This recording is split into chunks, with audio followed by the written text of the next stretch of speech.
Hi, my name is Rick. I'm 39 years old and I'm an artist. Today I want to tell you a story that has become a huge burden on my soul. This is a story about human weakness, betrayal, attempts to atone for guilt, and a thirst for forgiveness. My wife Julia and I were very happy together. She worked in the fashion world and often went on long business trips, but this only fueled our passion for each other. When she returned, we couldn't tear ourselves away from each other, hugging and kissing every inch of our bodies after a long separation. I loved and adored this woman with all my heart. During one of Julia's extended trips, when she was absent for almost 2 months, I was preparing for a large personal exhibition of my works in a prestigious gallery.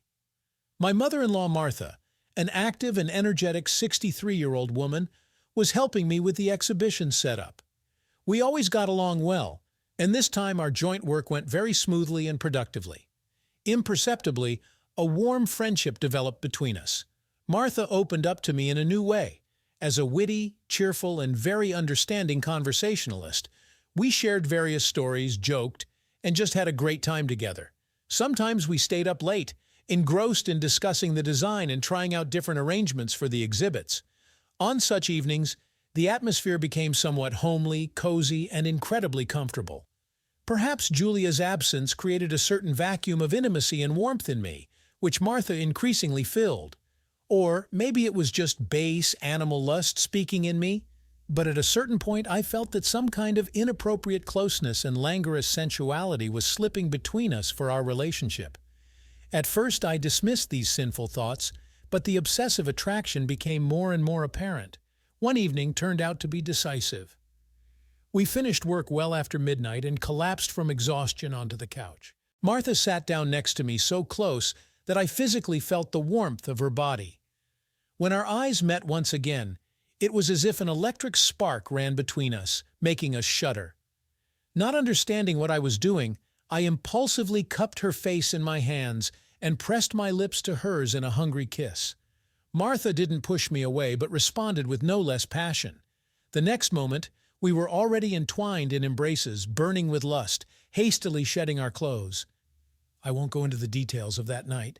It was a complete reckless fall into the abyss of the forbidden. Reason retreated, displaced by a primitive thirst for possession. Reality ceased to exist. Time stopped. There were only our intertwined bodies and souls, caught in the trap of sweet madness, burning in the hellish flames of passion. Nothing else mattered, except this excruciating, incinerating feeling. Dawn found us naked on the same couch, still clinging to each other in an incomprehensible stupor. There was a monstrous chaos in my head. I couldn't formulate a thought or move. Then Martha suddenly stirred, her face contorted with a grimace of horror and shame. Silently dressing, she rushed out of the house, leaving me alone with my soul burning in hellish flames. I was crushed by the realization of what I had done, as if by a multi-ton slab. All previous feelings turned to ashes, giving way only to exhausting shame and universal guilt. How could I betray the closest, dearest person in such a monstrous way? And with her own mother, it was an extraordinary vileness. I was turned inside out by the mere thought of it. I spent the next few days in a vague stupor, not finding my place. Terrible images of the horrible sin constantly arose before me, and I was filled with disgust for myself. I woke up and fell asleep with tears in my eyes, unable to eat. I felt sick to my stomach at the mere thought that Julia would soon return. How would I look her in the eyes, touch her after everything I had done? What right did I have to play with her feelings and loyalty? The mere thought of the impending exposure plunged me into blood-black whirlpools of despair and a mad desire to end my life. But I couldn't leave the children. Our 2 little children, their innocent faces wouldn't leave my mind and held me back from the fatal step. Julia returned 2 weeks after that fateful night. Meeting her at the airport was sheer torment. When I hugged her, pressed her to myself, felt the familiar smell of her hair, I barely held back tears. I was devastated, as if I had lost all feelings. This woman was the meaning of my existence, and I betrayed her in the most vile way. On the way home, Julia was telling something about her business trip, laughing and making plans, and I just nodded, pretending to pay attention. Inside, I was seething with the worm of remorse, ready to burst out at any moment.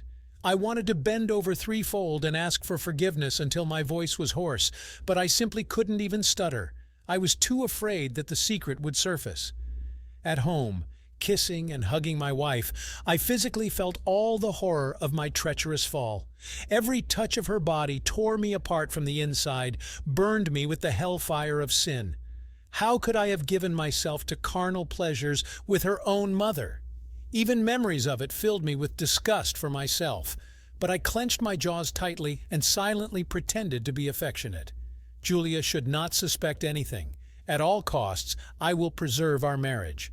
But with each day, the burden of guilt became more and more unbearable. I was eaten away from the inside by the very thought that I was still touching Julia with my hands after everything that had happened. At times I noticed her wary glances. It seemed she felt my detachment and coldness. It was painfully hard for me to see how she suffered from my sudden cooling, not suspecting the reason. I tried to distract myself with work, painted bright emotional canvases, in an attempt to pour out my mental torments onto the canvas. In my paintings, the twists of lust and shame, the agony of repentance, and glimpses of hope for forgiveness were intricately intertwined. But the easel only brought relief for a short while. Nights became torture. As soon as I closed my eyes, my memory obligingly reproduced the smallest details of that fateful night. Burning shame and guilt overwhelmed me, plunging me into an abyss of despair and self-contempt. In such moments, I couldn't find my place, tossed and turned in bed, hurriedly got up and went to wander the city at night. Returning in the early morning, I could barely stand from exhaustion. This continued month after month. In church, I was drenched in bitter tears of repentance, begging the Lord for condescension to my sinful soul and forgiveness for this unbearable burden of sin. Sometimes it seemed to me that enlightenment was close. I made vows to become better, never to cheat, and do everything for the happiness of the family. But as soon as I returned home, the burden of guilt fell upon me again with renewed force. During confessions, I almost broke down, almost revealed my terrible secret. But the pangs of conscience overcame me, giving me no peace. It was as if I was burning in the fires of hell, and sparks of the devouring flame were about to burst out, revealing the truth. Often in conversations with Julia, it seemed that she suspected something and was about to ask directly. But she remained silent, either postponing the conversation for later or simply not daring to look into this abyss. Almost a year and a half passed since that fateful day that forever changed my life and faith in myself. If before my path was directed towards the sun of love and creativity, now it turned into an endless walking through the circles of gloomy hell. And the center of this hell was myself, with my treacherous guilt and desperate attempts to atone for my sins. Now, looking back, I see that over time, the torment only gave way to apathy and indifference to everything. The fire in my soul gradually faded, giving way to cold emptiness. Julia still loved me and tried to preserve the family, but with each day this became more difficult for her. At times I caught her confused, almost desperate glances. She didn't say anything out loud, but her eyes screamed, "What happened to the Rick I loved so much? Where did his enthusiasm, tenderness, and passion for me go?" I felt terribly sorry for Julia, but I seemed to have gone numb, losing the ability to reveal the truth. My heart was paralyzed, turning into a piece of ice, and all attempts to break through to it broke against a deaf wall of indifference. Only when I saw our children, Tommy and Sandy, did reflections of former warmth flash in my chest. For their sake, I went to great lengths, pretending to still be happy in marriage. Perhaps reason took pity on me and simply displaced the traumatic memories of adultery. But oblivion brought no relief. The inner emptiness only worsened. More and more often I caught myself thinking about ending my own worthless life, getting rid of this icy indifference. But thoughts about the children again held me back from the last step into the abyss. Work no longer brought the same satisfaction. The paintings came out lifeless and empty, as if they were painted by a completely different person. Those around me, friends and colleagues, increasingly complained that I had distanced myself, withdrawn into myself, lost my former cheerfulness and creative enthusiasm. I didn't care. Apathy killed any impulses of irritation or resentment. So I existed, being in some vague half-sleep, indifferent to everything that surrounded me. Even the divorce from Julia a couple of years after that fateful night didn't evoke any emotions in me.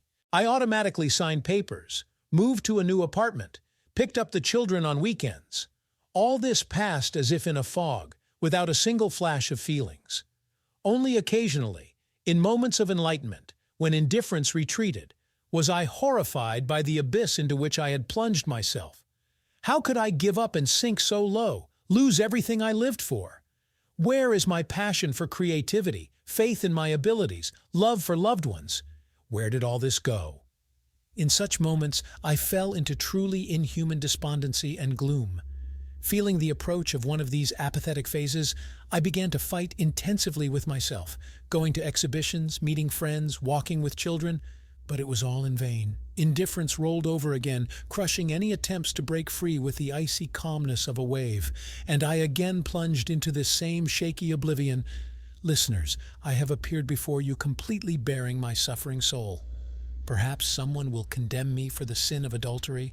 Others, maybe, will consider me not strong enough to overcome the consequences. But I can no longer carry this burden within me.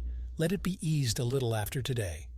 My story is a lesson about how easy it is to destroy in one moment what has been built for years.